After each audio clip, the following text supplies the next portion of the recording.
Olá pessoal, que bom mais uma vez, nós estarmos aqui juntos para estudarmos novamente a lição dos adolescentes. Nós estivemos gravando nesses dias, devido a algumas impossibilidades, mas graças a Deus vai dar certo hoje e que assim nós possamos tirar bastante proveito da lição da escola dos adolescentes. Mas antes vamos começar com a oração.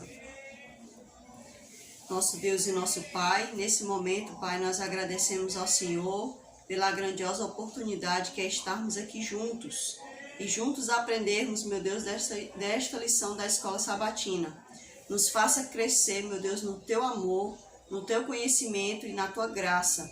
E não somente crescermos, mas também, Senhor, levar essa graça a muitos outros. Em Jesus Cristo te rogamos, amém, Senhor. E a lição dessa semana tem por título Movendo Montanhas. E o verso áureo está lá em Mateus 16, versículo 24. Vamos ver aqui o verso áureo que se encontra em Mateus, capítulo 6, versículo 24.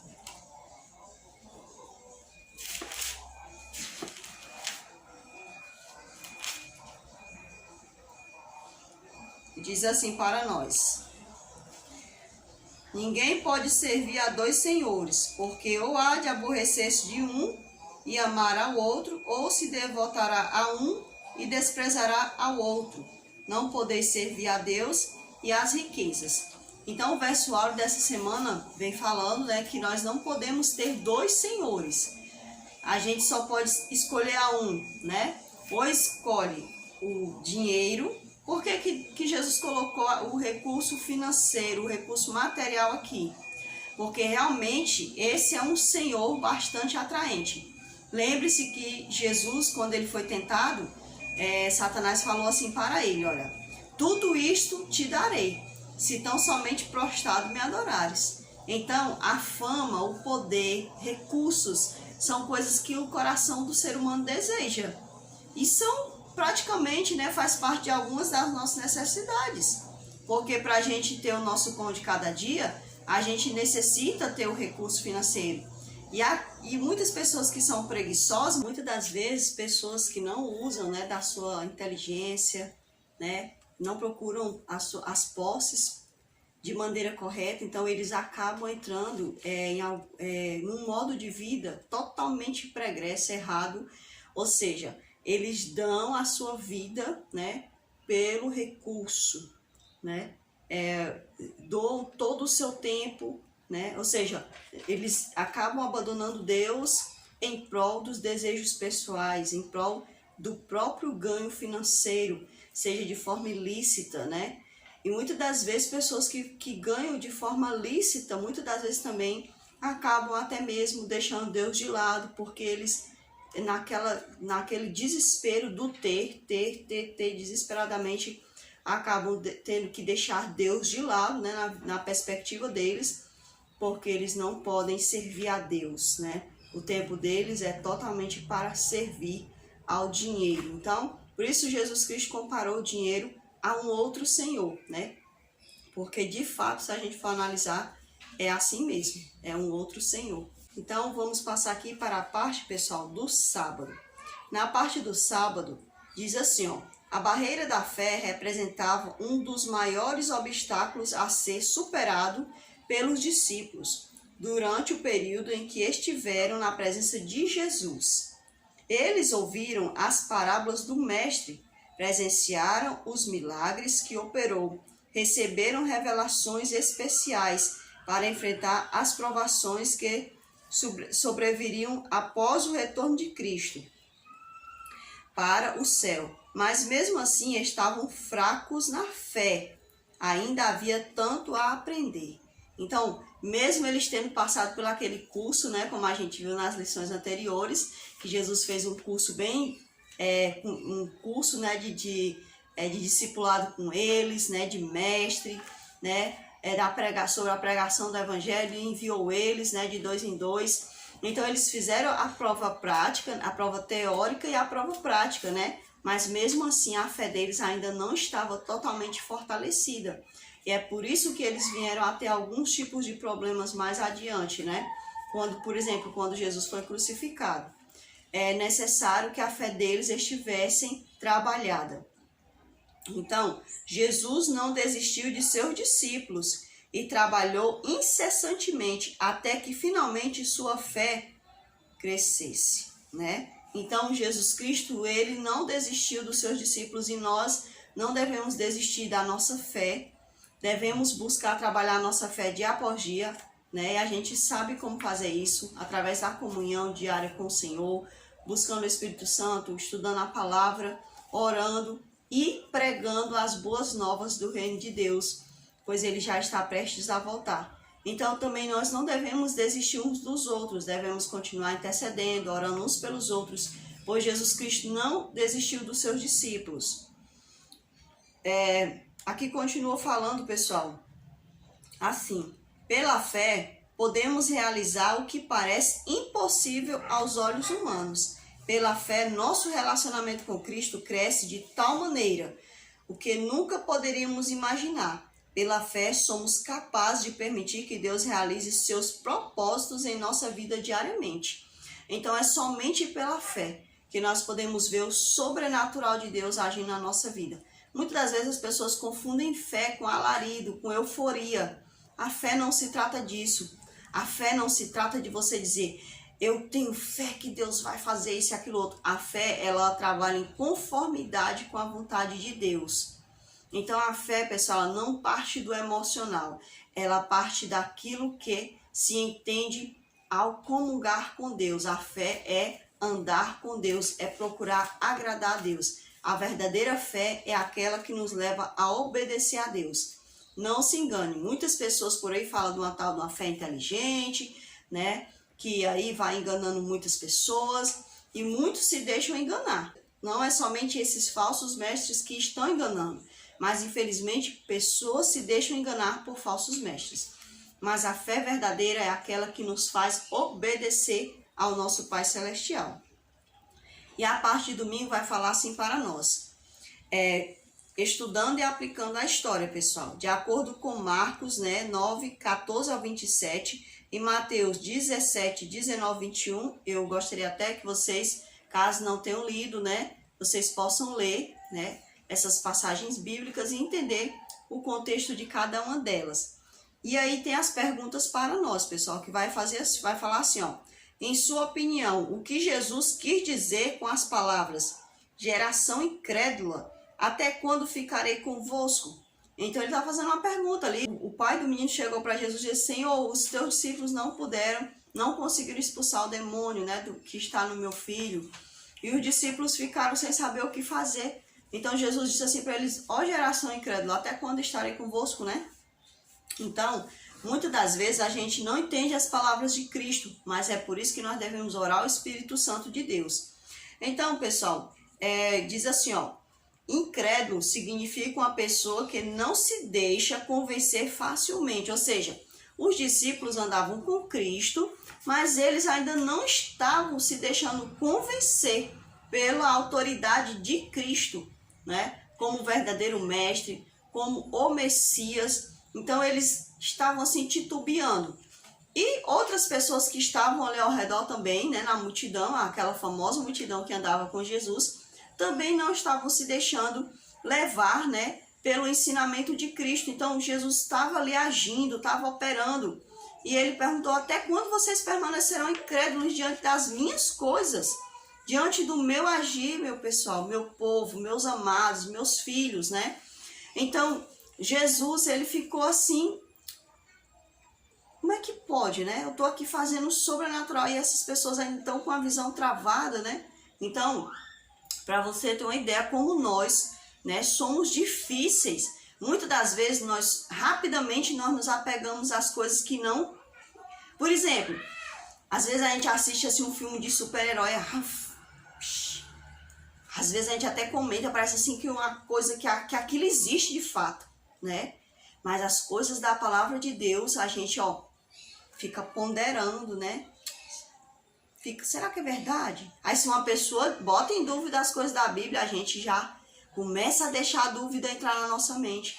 Então, aquilo que de fato é importante, muitas das vezes, tendemos a deixar de lado. E aquilo que de fato é mentiroso, é falso deste mundo, a gente quer se apegar. Mas isso, pessoal, é uma escolha nossa. Então, nós devemos escolher sempre aquilo que é certo. Não devemos escolher as coisas que não nos fazem crescer, que não são verdadeiras. Então, o Satanás está enganando muitas pessoas porque ele sabe que eles se deixam levar mais pelas coisas falsas do que pelas coisas do alto. Então, a pessoa incrédula, né, essa pessoa que não se deixa convencer facilmente. A gente deveria não se deixar convencer facilmente por coisas que não edificam, mas o que acontece? Nós não agimos assim, né, muitas das vezes. Então, diz assim, ó. Então, o que Jesus estava falando ali, pessoal, é que por mais que ele mostrasse, né, o seu agir, eles estavam endurecendo o seu coração, não permitiam que a verdade entrasse no coração deles. Ora, se o próprio Cristo, que veio sobre a terra, agiu como agiu, operou o que operou, as pessoas estavam resistindo ao ensinamento de Cristo, eu fico imaginando hoje eu que não opero nada, né? Imagine como as pessoas resistem aí mais ainda ao Evangelho de Deus. Então isso é preocupante, isso é muito preocupante. Porque os discípulos não foram capazes de curar o garoto depois de já terem curado outras pessoas. A gente lembra, né, pessoal, que eles já saíram ali para as aulas práticas e ali eles receberam autoridade para expulsar demônios, né, curar enfermos, né? E eles voltaram até contando as maravilhas para Jesus. E aí chega esse caso desse menino, né, endemoniado. Eles não conseguem curar o menino. Por que será que eles não conseguiram curar o menino, né? Então a lição está perguntando para nós, né? Então, aquela espécie de demônio só saía com jejum e oração, né? Então, se eles não conseguiram tirar, pessoal, é porque a comunhão deles com Deus, né? O orar. Porque está dizendo aqui, ó, Jesus diz, existe casta de demônios que só sai com jejum e oração. Então, o que Jesus estava querendo dizer com essas palavras? Se a pessoa ora, a pessoa está falando com quem? Com Deus. Então, existem coisas que você vai agir pela sua oração diante de Deus, né? Você vai falar, vai ter autoridade e aquilo vai acontecer. Mas existe coisas, pessoal, que você não vai ter condição de fazer aquilo. Somente o poder total de Deus é que vai poder atuar ali. Então, provavelmente eles perderam em algum momento essa comunhão com Deus, né? A ponto de Deus não ter sido chamado, né? Para agir ali na situação daquele garoto. E mais na frente a lição vai explicar para nós. Então, por que não vemos mais tantas curas hoje em nossos dias? Por que será que a gente não vê tantas curas hoje em nossos dias? Será que é porque a gente perdeu a fé? Bem, naquela época em que Jesus enviou os discípulos, e até mesmo na época da igreja primitiva, essas coisas eram altamente necessárias, publicamente falando. Às vezes a pessoa diz, não, a igreja não opera mais esses milagres hoje. Isso é mentira, pessoal. Quando você ora, você escuta a pessoa falando que aquela pessoa foi curada, né? Isso é porque a oração tem poder, sim. Muitas das vezes existem pessoas endemoniadas que alguém chama para orar com ela e aqueles demônios eles saem. Então a igreja tem poder, sim. Só que na época de Jesus a questão era pública. Hoje no nosso tempo não existe essa necessidade pública, né, desse acontecimento. Mas nós sabemos que quando o Espírito Santo fizer uma obra assim, que ele descer, quando a chuva serôdia, né, for clamada pelo povo de Deus, né, a gente sabe que a igreja de Deus ela vai fazer coisas assim extraordinárias.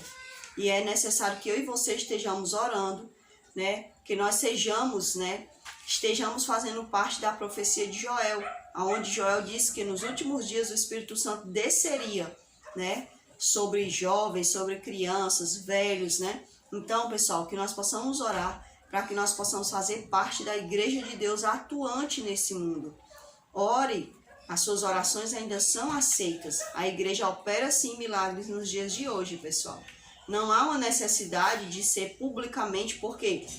Porque aquilo era para ser implantado o reino de Deus. E o reino de Deus já foi implantado.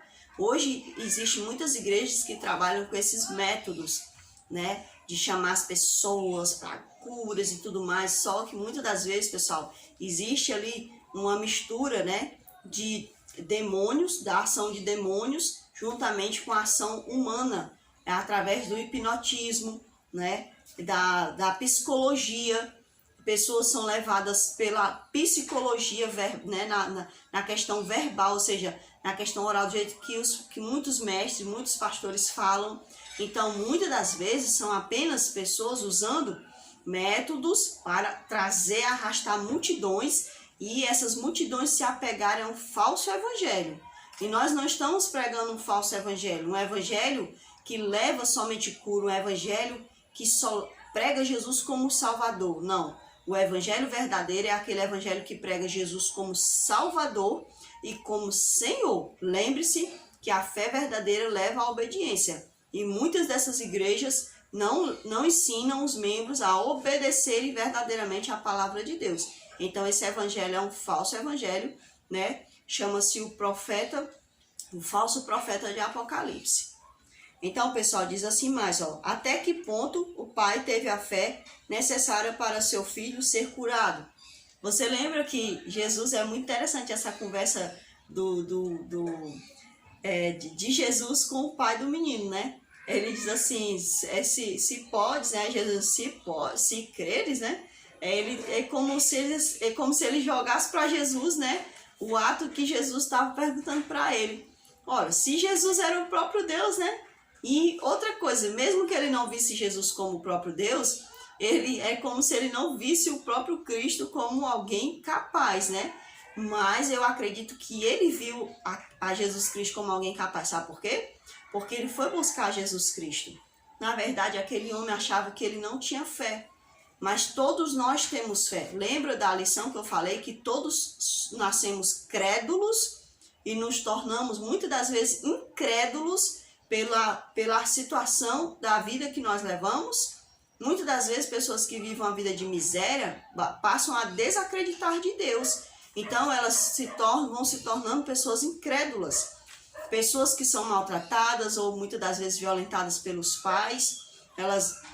Muitas das vezes, elas passam a se tornar incrédulas diante de Deus. Por quê? Porque elas assimilam a imagem do Pai terrestre com o Pai celestial.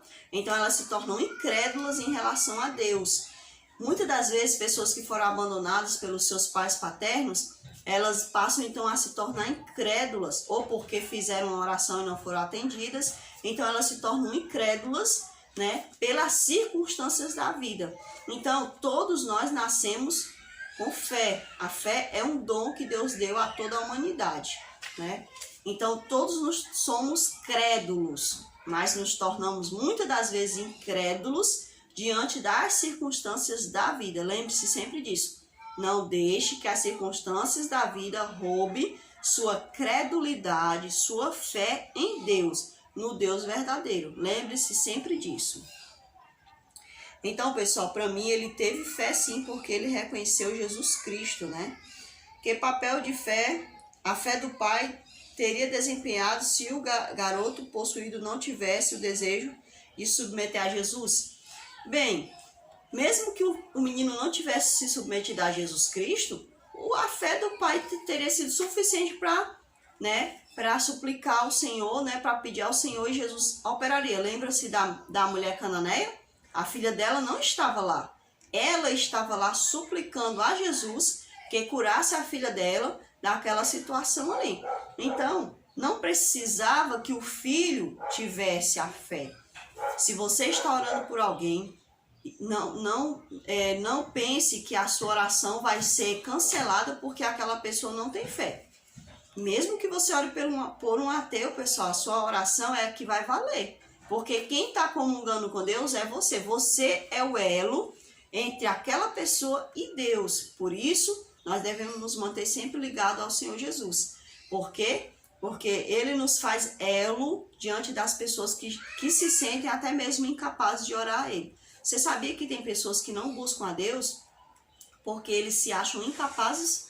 Eles se acham assim pessoas inferiores? Nós devemos dizer às pessoas que todos nós podemos nos achegar a Jesus Cristo, pois Ele é o nosso único intermediador, né? E Ele não rejeita a ninguém que o busca, né? Então, que nós possamos sempre lembrar disso. A parte da segunda-feira fala assim para nós, pessoal. No comentário bíblico adventista, né, a gente vai encontrar esse comentário aqui, falando, olha, no contexto em que Cristo menciona o ato de levar a cruz, parece que ele se refere e não tanto às pequenas dificuldades e obstáculos a serem enfrentados pelos discípulos, a necessidade de estar pronto para enfrentar a própria morte.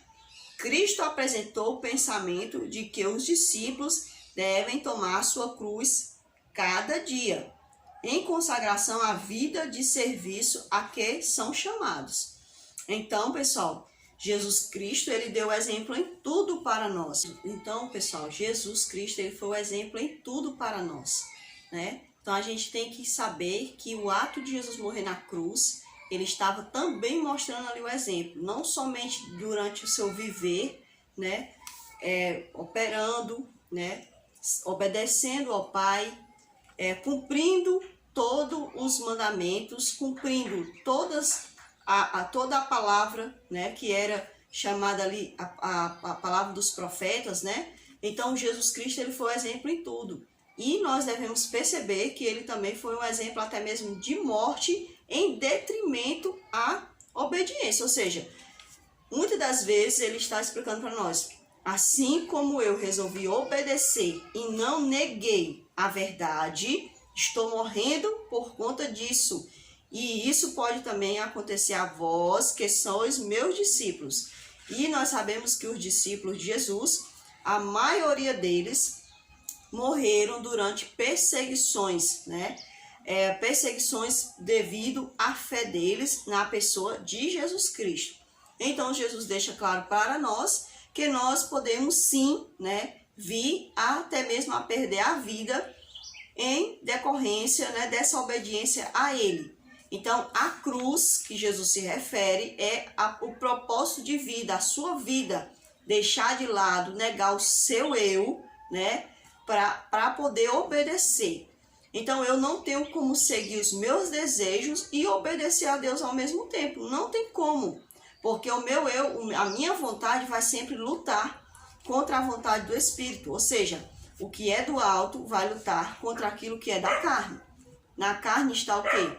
O ódio, a avareza, né, que é o amor ao dinheiro, né? A ganância, né, também, que significa avareza também, a ganância, a pessoa querer tudo só para si, não saber compartilhar, vingança, inveja, todas essas coisas fazem parte da minha natureza humana. Então, se eu não deixo de lado isso, né, orgulho, se eu não deixo de lado essas coisas, eu não tenho como seguir a Jesus Cristo, porque Jesus Cristo, ele mostrou que ele era desprendido de todas essas coisas. Ou seja, os frutos do Espírito Santo habitavam nele.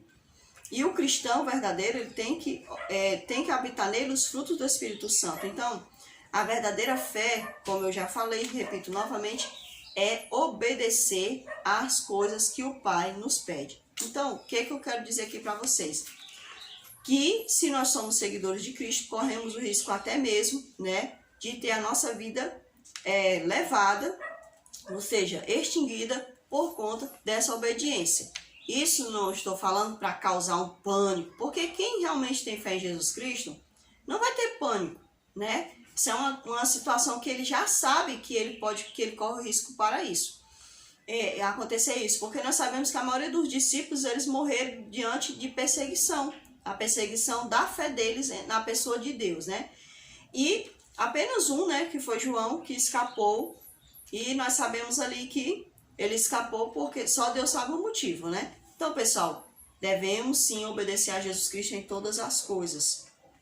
E aqui fala mais assim, olha, seguir os passos de Jesus, ou seja, seguir a Jesus é modelar nossa vida conforme a sua e servir a Deus e os nossos semelhantes como ele o fez. Então, seguir a Jesus Cristo é se moldar, né?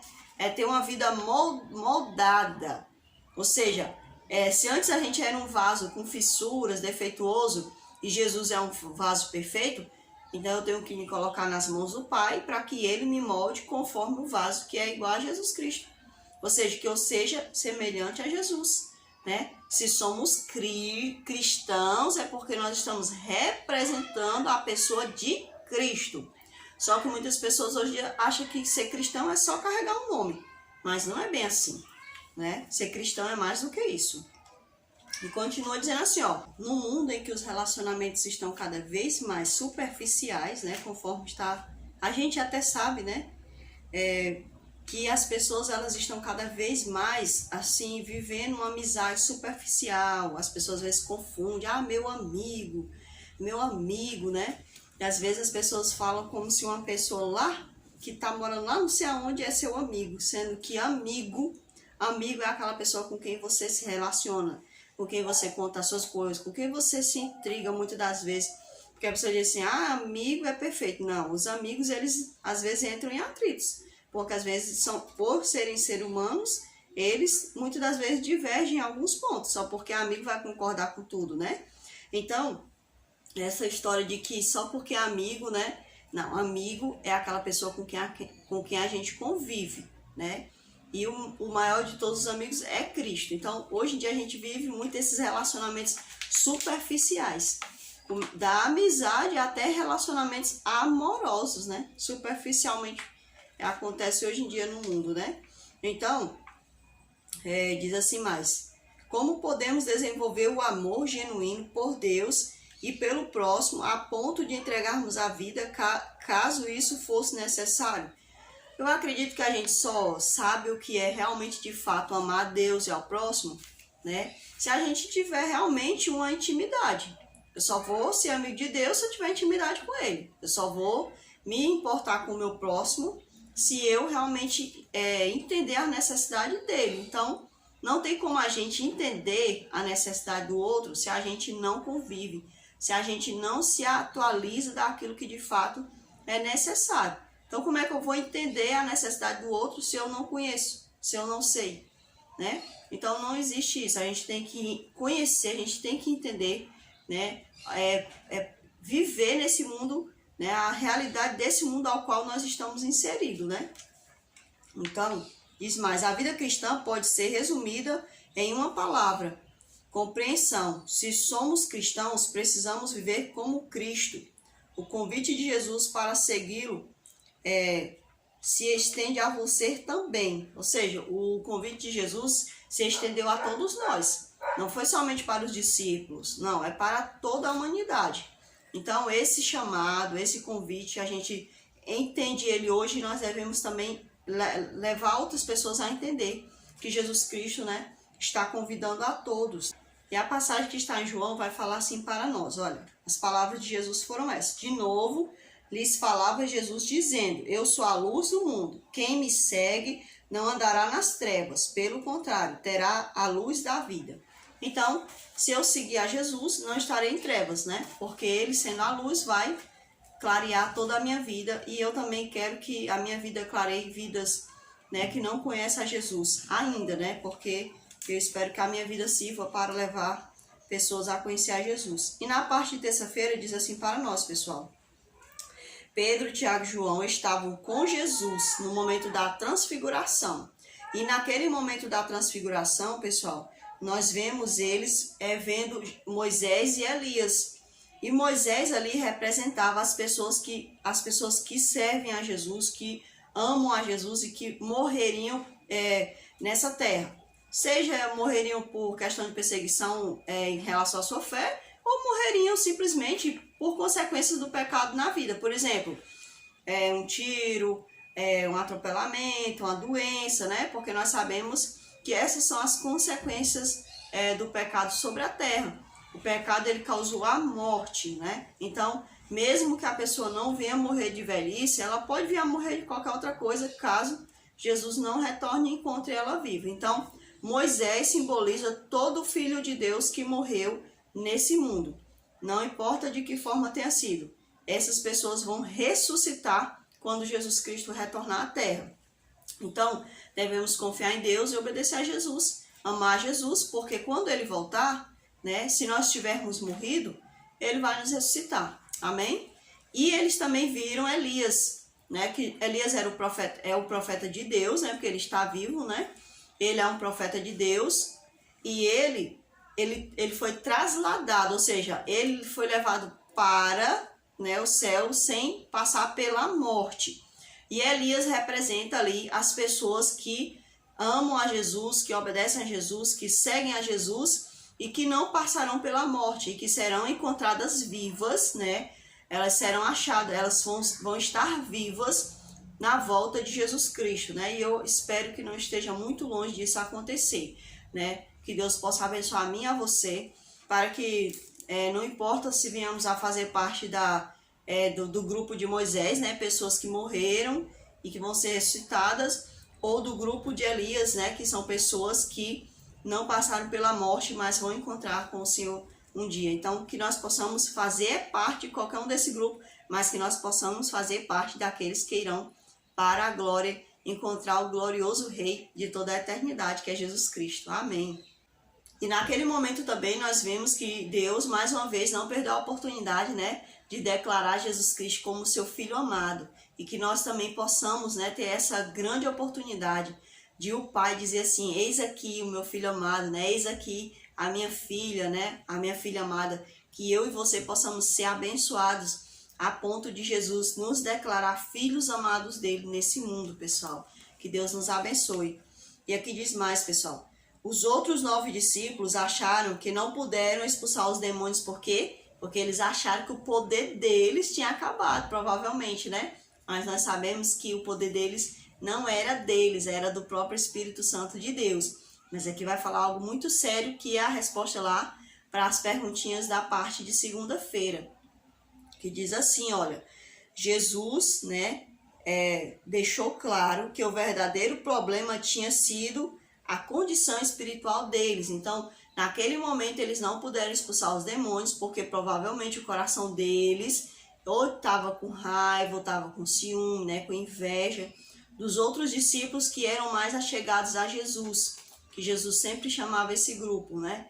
Então, pessoal, que nós possamos entender que as nossas vontades pessoais, muitas das vezes, vai atrapalhar na nossa vida, né, o agir do Espírito Santo. Ou seja, muitas das vezes nós não temos uma oração, a nossa oração não surte efeito, não é porque Deus não está atendendo, é porque o nosso eu está fazendo com que a nossa oração seja defeituosa. Muitas das vezes alguém diz assim: ah, Senhor, me dá isso que eu quero mostrar a fulano que eu tenho isso, né? Ah, eu quero ter uma casa bem bonita porque eu quero que fulana veja que eu sou a amada de Deus. E então essa oração não está sendo feita para glorificar Deus, ela está sendo feita para afagar o nosso ego, né? Ou seja, para glorificar o nosso eu. Então, Deus não pode responder esse tipo de oração, né, pessoal? Já imaginou Deus responder orações que não tem nada a ver, né? Ele não é esse tipo de pessoa, né? Então, muitas das vezes, né, nós podemos atrapalhar o agir do Espírito Santo, né, em nossas vidas. Então, os discípulos, eles acharam, né, que tinham superpoderes, mas na verdade eles não tinham poder de nada, porque o Espírito Santo era que agia e que age, né, agia neles e que age em nós, e que nós não venhamos a atrapalhar o agir do Espírito Santo em nossas vidas. E diz mais assim, olha, eles ficaram desanimados e tinham começado a se queixar. Isso impediu que Deus agisse por intermédio deles. Então, outra coisa que também atrapalha a vida de um servo de Deus é esse negócio de ficar se lamentando, ficar se queixando, né? Se colocando para baixo. Ou seja, quando a pessoa fica se derrotando, ele está dizendo que Deus não é capaz de agir na vida dele, né? Então, essa característica de pessoa que se queixa, que reclama de tudo, né, que tudo está esbravejando, ela tem que ser extinguida da nossa vida. Nós devemos ter a característica de Cristo, que é uma pessoa valente, uma pessoa mansa, uma pessoa que sabe responder na hora certa. E que mesmo que fale com dureza, esse falar, né, ele possa ter um objetivo, que é de fazer com que a pessoa reflita, né, e preste atenção no que tem que mudar, né. Então, o nosso eu, né, ele pode atrapalhar, né, o agir de Deus, lembrando sempre disso, pessoal. A possessão demoníaca, né, ela é causada pelas manifestações de demônios, ou seja, são demônios, ou seja, são anjos caídos, que eles adquiriram esse nome, né? A partir do momento que eles entraram em rebelião no céu, com o anjo de luz, né? Lá no céu, que era um anjo, né, de altíssima categoria lá no céu. Então, quando ele entrou, né, se rebelou juntamente com os demais anjos. Então, esses anjos passaram a ser chamados de demônio. E o anjo principal, que encabeçou essa rebelião, passou a ser chamado de Satanás, de diabo, né, de adversário. Então, o adversário, o diabo, é o líder dos demônios, ou seja, os demônios são os anjos caídos. Então, anjos caídos podem sim se apoderar de pessoas, né, e agir através dessas pessoas, levando elas a fazerem coisas, né, como esse menino aqui, né, da história. A Bíblia fala que ele se tacava no chão, ele se ficava babando, né, muitas das vezes os demônios jogavam ele no fogo, jogavam ele, né, no chão. Então eles faziam tudo assim como se parecia assim, o pai achava assim que o filho dele ia morrer, né? Diante da força demoníaca que tinha nele, né? Porque não era somente um demônio, né? A Bíblia deixa claro. Então, pessoal, era uma casta de demônios, era mais eu acredito que era mais de 7 demônios, né? Porque a gente até já falou aqui outra vez, né? Então, pessoal, aqui fala que nós devemos confiar em Jesus Cristo, por quê? Porque Jesus, ele conhece, né, tanto os anjos caídos como aquele que levou esses anjos a se rebelarem, que é o adversário. E Jesus Cristo, ele tem um nome, né, quando ele entra em ação com esses anjos, o nome dele é Miguel, né, ou seja, o arcanjo Miguel, que muitas pessoas não entendem, acham que é um anjo super poderoso que tem no céu, mas na verdade esse é um título de Jesus quando ele está debatendo, né, com os anjos, ou seja, quando ele entra, Jesus não entrou na forma humana para que agisse conosco, para que ele interagisse conosco. Então, quando ele interage com os anjos, ele entra nessa forma de um arcanjo, né? Porque quando um pai, na psicologia explica, né, que o pai, quando ele vai falar com a criança, ele não deve falar do alto, né, com a criança. Ele deve se abaixar e ficar na altura da criança. Mostra na criança que ele está entendendo, né, está da mesma categoria que ela, ou seja, que ali ele está querendo entender ela, ele não está querendo ser um tirano. Então é interessante, Deus através da psicologia se mostra agindo na forma humana, né, em nós. Por exemplo, ele era tão grande que nós não sabíamos como lidar com ele, então ele veio na nossa forma, né, ele se deixou ser servo, ser um ser humano, né, um miserável. Veja só, a que ponto Jesus se rebaixou, né, digamos assim, né, usando esse linguajar. E quando ele vai falar com os anjos, né, seja para debater ou para dar ordens, né, ele entra ali na forma de um arcanjo. Veja só como Deus, ele não quer ser um tirano, ele nunca quis ser um tirano. Daí você e eu entendemos que o Senhor quer compreender cada um de seus filhos, cada um de suas criaturas. Então é interessante, pessoal. Não devemos temer a ação de Satanás, porque nós sabemos que nós temos um Deus verdadeiro que criou esses anjos caídos. Nos tempos antigos, as pessoas elas pensavam que as montanhas tinham raízes bem fundas na terra. Então elas achavam que na minha cabeça eu fiquei imaginando como é que elas imaginavam essas montanhas, né?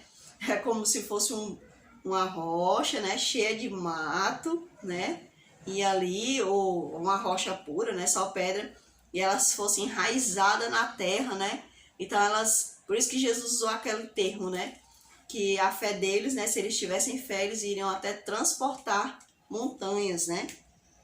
Então, a ideia de se mover montanha era típico, né, ensinamento judaico para representar algo virtualmente impossível, né? Então eles achavam que quando eles usavam a ilustração da montanha, eles estavam falando com uma coisa impossível de acontecer. Mas Jesus disse assim, o impossível ficou para mim, né? E se vocês crerem, vocês vão realizar coisas impossíveis. Tanto é que quando eles saíram para expulsar demônios, eles realizaram coisas impossíveis ao ser humano. mas quando eles olharam para si, para o seu eu, para o seu ego, né, eles não conseguiram expulsar novamente demônios. Então, devemos sempre prestar atenção nos nossos atos. Jesus queria que os discípulos entendessem que não seriam os maiores obstáculos e dificuldades que impediriam o cumprimento da missão, e sim a falta de fé no poder de Deus. Então, lembrando que a fé é obedecer. Obedecer a quê? A Deus, naquilo que Ele diz, naquilo que Ele fala. A gente estava fazendo um pôr do sol essa semana, né? E uma jovem chegou, né? E ela chegou lhe contando o seu testemunho, e ela disse assim para nós: Deus mandou eu obedeci a Deus no que Ele falou. E o que? Aí a gente às vezes fica pensando, porque tem gente, né, em algumas igrejas que dizem assim, porque essa jovem ela não fazia parte da igreja adventista, mas o testemunho dela foi maravilhoso, né? Foi maravilhoso o testemunho dela. Então, ela estava falando da obediência no sentido de crer, né? De não deixar a fé vacilar diante das circunstâncias da vida, pois ela estava contando o testemunho de um câncer que ela tinha vivenciado, né? E Deus disse para ela que ela tinha que ter fé, que Ele ia tirar ela daquela situação. E ela, diante das circunstâncias, diante das palavras que as pessoas falavam, né? Que não tinha mais jeito, que acontecesse aquilo com ela, ela preferiu confiar. Então, muitas pessoas, quando vai falar de fé por aí afora, né? Os ensinamentos contrários da palavra de Deus, ele diz assim, ó, você tem que obedecer, né? Você tem que obedecer a fé verdadeira. E sabe o que é a fé verdadeira? É não parar de ir para a igreja, que eles dizem, né? E cumprir os propósitos que eles dão lá para a pessoa botar alguma coisa de recurso financeiro, né? Então, isso não é fé, pessoal. A fé é obedecer isso aqui, ó, a palavra de Deus. E não há nada de difícil em obedecer a palavra de Deus, pois a palavra foi escrita por Ele e Ele sabe como nós podemos seguir essa palavra. Então, o verdadeiro Filho de Deus vai sempre obedecer a palavra dEle, né? E nós iremos sempre ter a fé verdadeira e o poder de Deus vai agir em nós. Só lendo aqui esse versículo algo que diz assim, pessoal, olha. Ó Deus, examina e conhece o meu coração. Prova-me e conhece os meus pensamentos. Vê se há em mim algum pecado e guia-me pelo caminho eterno. Salmo 134, versículo 23 e 24. Que nós possamos pedir sempre a Deus, Senhor, vê se há em mim alguma coisa que está atrapalhando, Senhor, né? Algum pecado, algum erro, algo em nós, Senhor, que está atrapalhando o Teu agir em nós e através de nós. Livra-me, veja só a oração, né? Guia-me pelo caminho eterno, pois o caminho eterno chama-se Jesus, né? Vamos aguardar os outros dias que se seguem. Que Deus possa nos abençoar. Amém.